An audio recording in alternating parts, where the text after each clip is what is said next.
ಹುಳಿ ಅದಕ್ಕೆ ಟೊಮೊಟೊ ಬೇಯಿಸ್ಕೊಂತಿದ್ದೀವಿ.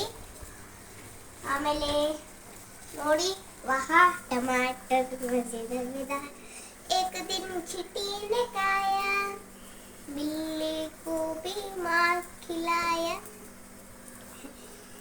ಆಮೇಲೆ ಈಗ ಮಿಕ್ಸಿಗೆ ಅಂತ ನಾವು ಇದು ತಗೊಂಡಿದ್ದೀವಿ. ಟೊಮೊಟೊ ಅದೆಲ್ಲ ಆದಮೇಲೆ ಟೊಮೊಟೊ ನೀರನ್ನ ತೆಗಿಬೇಕು. ಇದು ಮಿಕ್ಸಿ ಮಸಾಲ, ಇದು ಮಿಕ್ಸಿ ಇರ್ತದೆ.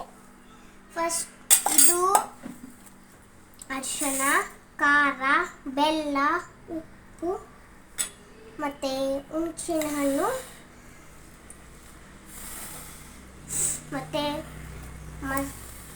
ಗರಂ ಮಸಾಲ ಮತ್ತು ಇದು ಬೆಂಡೆಕಾಯಿ ಹುರಿದಿದ್ದು, ಆಮೇಲೆ ಇದು ಕೊಕೊನಟ್ಟಿಂದು, ಆಮೇಲೆ ಇದು ತೊಡಿ ಕಾಳು, ಬೇಳೆಕಾಳು, ಆಮೇಲೆ ಕೊತ್ತಂಬರಿ, ಕರಿಬೇವು ಮತ್ತು ಜೀರಿಗೆ ಮತ್ತು ಬೆಳ್ಳುಳ್ಳಿ ಮತ್ತು ಶುಂಠಿ, ಇವೆಲ್ಲ ಮಸಾಲ ಪದಾರ್ಥ. ಸೊ ಈಗ ನಾವು ಇದನ್ನು ಮಿಕ್ಸಿಗೆ ಹಾಕೋಣ. ಫಸ್ಟು ಅದು ನಾವು ಬೇಯಿಸ್ಕೊಂಡಿರೋದು ಟಮಾಟನ, ಅದು ಬಿಸಿ ಇರುತ್ತೆ. ನೀವು ಆದಮೇಲೆ ಇದನ್ನು ಸಿಪ್ಪಿ ತಕ್ಕೊಂಡು